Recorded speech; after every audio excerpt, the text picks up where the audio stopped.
ಕುಡಿದ ನಶೆಯಲ್ಲಿ ಮಹಿಳೆಯೋರ್ವಳ ಮೇಲೆ ದೌರ್ಜನ್ಯ ಎಸಗಿ ಅನುಚಿತವಾಗಿ ವರ್ತಿಸಿದ್ದಂತ ಪುಂಡರನ್ನ ಇದೀಗ ಬನ್ನೇರುಘಟ್ಟ ಪೊಲೀಸ್ನವರು ಎಡೆಮುರಿ ಕಟ್ಟಿದ್ದಾರೆ. ಭಾನುವಾರ ಘಟನೆ ನಡೆದರೂ ಕೂಡ ಸೋಮವಾರ ಆದರೂ ಕೂಡ ಈ ಒಂದು ದೂರು ದಾಖಲಾಗಿರಲಿಲ್ಲ, FIR ಆಗಿರಲಿಲ್ಲ. ಯಾವಾಗ ಪ್ರಕರಣವು ಮಾಧ್ಯಮಗಳಲ್ಲಿ ಬಿತ್ತರವಾಯಿತೋ ಆಗ ಹಿರಿಯ ಅಧಿಕಾರಿಗಳ ಸಮೇತ ಪೊಲೀಸ್ ಠಾಣೆಗೆ ಬಂದಂತ ಅಧಿಕಾರಿಗಳು ಈ ಒಂದು ಪ್ರಕರಣಕ್ಕೆ ಸಂಬಂಧಿಸಿ FIR ದಾಖಲಿಸಿದ್ರು. ತಕ್ಷಣವೇ ಓರ್ವರನ್ನ ವಶಕ್ಕೆ ತೆಗೆದುಕೊಂಡಿದ್ದರು. ಇನ್ನುಳಿದಂತ 4 ರಾತ್ರಿ ಎಡೆಮುರಿ ಕಟ್ಟಿದ್ದಾರೆ. ಇವರ ಸೆರೆಗಾಗಿ 3 ತಂಡಗಳನ್ನ ರಚನೆ ಮಾಡಲಾಗಿತ್ತು. ಯಾವಾಗ ಈ ಒಂದು ಸುದ್ದಿ ಮಾಧ್ಯಮಗಳಲ್ಲಿ ಬಿತ್ತರವಾಗಿತ್ತು, ಪೊಲೀಸ್ ಅವರ ಮೇಲೆ ಒತ್ತಡ ಹೆಚ್ಚಾಗಿತ್ತು.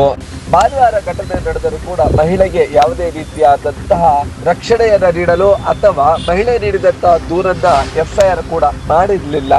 ಪೊಲೀಸ್ನವರ ಈ ಒಂದು ನಿರ್ಲಕ್ಷ್ಯಕ್ಕೆ ಮಾಧ್ಯಮಗಳಲ್ಲಿ ತೀವ್ರವಾದಂತಹ ಆಕ್ರೋಶ ವ್ಯಕ್ತವಾಗಿತ್ತು. ಸಾಮಾಜಿಕ ಜಾಲತಾಣಗಳಲ್ಲೂ ಕೂಡ ವ್ಯಕ್ತವಾಗಿತ್ತು. ಮಹಿಳೆಯನ್ನ ಹಿಡಿದು ಎಳೆದಾಡಿ ಅನುಚಿತವಾಗಿ ವರ್ತಿಸಿ ಮಹಿಳೆ ತಪ್ಪಿಸಿಕೊಂಡು ಮನೆಗೆ ಬಂದರೂ ಕೂಡ ಕಾಂಪೌಂಡ್ ಹಾರಿ ಆಕೆಯ ಮೇಲೆ ಹಲ್ಲೆಗೆ ಮುಂದಾಗಿದ್ರು ಮತ್ತು ಮಹಿಳೆ ತನ್ನ ರಕ್ಷಣೆಗಾಗಿ ಸ್ನೇಹಿತರನ್ನ ಕರೆಸಿಕೊಂಡ್ರೆ ಅವರ ಮೇಲೂ ಕೂಡ ಹಲ್ಲೆ ನಡೆದಿತ್ತು. ಈ ಒಂದು ಪ್ರಕರಣ ಒಂದು ರೀತಿಯಾಗಿ ಬನ್ನೇರುಘಟ್ಟ ಪೊಲೀಸರನ್ನ ಮುಜುಗರಕ್ಕೆ ಈಡು ಮಾಡಿತ್ತು. ಈಗ ಆ 5 ಕಿಡಿಗೇಡಿಗಳಿಗೆ ಕೊನೆಗೂ ಕೂಡ ಪೊಲೀಸರು ಎಡೆಮುರಿ ಕಟ್ಟಿದ್ದಾರೆ. 3 ತಂಡಗಳು ರಚನೆಯಾಗಿತ್ತು. ಈ ದುಷ್ಕರ್ಮಿಗಳ ಬಂಧನಕ್ಕೆ ಎಲ್ಲರೂ ಕೂಡ ಈಗ ಬಂಧನವಾಗಿದ್ದಾರೆ. ಇವರನ್ನ ನ್ಯಾಯಾಧೀಶರ ಮುಂದೆ ಹಾಜರುಪಡಿಸಲು ಎಲ್ಲರನ್ನು ಕೂಡ ಕರೆದೊಯ್ದಿದ್ದಾರೆ. ಇನ್ನು ಈಗ ಈ ಬಂಧನವಾಗ್ತಾ ಇದ್ದಂತೆ ಹಲ್ಲೆಗೆ ಒಳಗಾಗಿದ್ದಂತಹ ಮಹಿಳೆ ಈಗ ಮಾಧ್ಯಮಗಳೊಂದಿಗೆ ಮಾತನಾಡ್ತಾ ನನಗೆ ಈಗ ಅಲ್ಪ ಮಟ್ಟಿಗೆ ನನಗೆ ಸಮಾಧಾನ ತಂದಿದೆ, ಇವರ ಮೇಲೆ ತೀವ್ರವಾದಂತಹ ಕಠಿಣ ಕ್ರಮ ಆಗ್ಬೇಕು ಅಂತೇಳಿ ಒತ್ತಾಯಿಸಿದ್ದಾರೆ. ಅದೇನೇ ಇರಲಿ, ಈ ರೀತಿಯಾಗಿ ಆಡು ಹಗಲೇ ಮಹಿಳೆಯ ಮೇಲೆ ದೌರ್ಜನ್ಯ ಅನುಚಿತ ವರ್ತನೆ ತಕ್ಷಣವೇ ಪೊಲೀಸ್ನವರು ಕಾರ್ಯೋನ್ಮುಖರಾಗಿ ಆ ದುಷ್ಕರ್ಮಿಗಳನ್ನ ಭಾನುವಾರವೇ ಬಂಧಿಸಿದ್ರೆ ಮುಜುಗರಕ್ಕೆ ಈಡಾಗುವಂತ ಸನ್ನಿವೇಶವೇ ನಿರ್ಮಾಣ ಆಗ್ತಾ ಇರಲಿಲ್ಲ.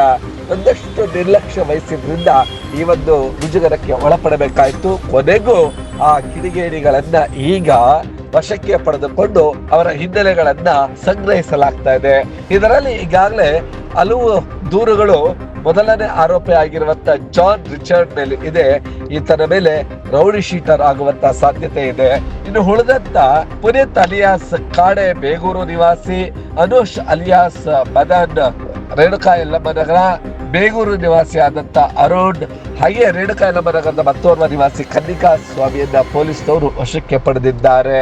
ಆ ಎಲ್ಲ ದೃಶ್ಯಗಳನ್ನು ನೋಡ್ತಾ ಈ ಸಂದರ್ಭದಲ್ಲಿ ಹಲ್ಲೆಗೆ ಒಳಗಾಗಿದ್ದಂತ ಮಹಿಳೆ ಏನು ಹೇಳಿದ್ಲು ಅನ್ನೋದನ್ನ ನೋಡೋಣ ಬನ್ನಿ.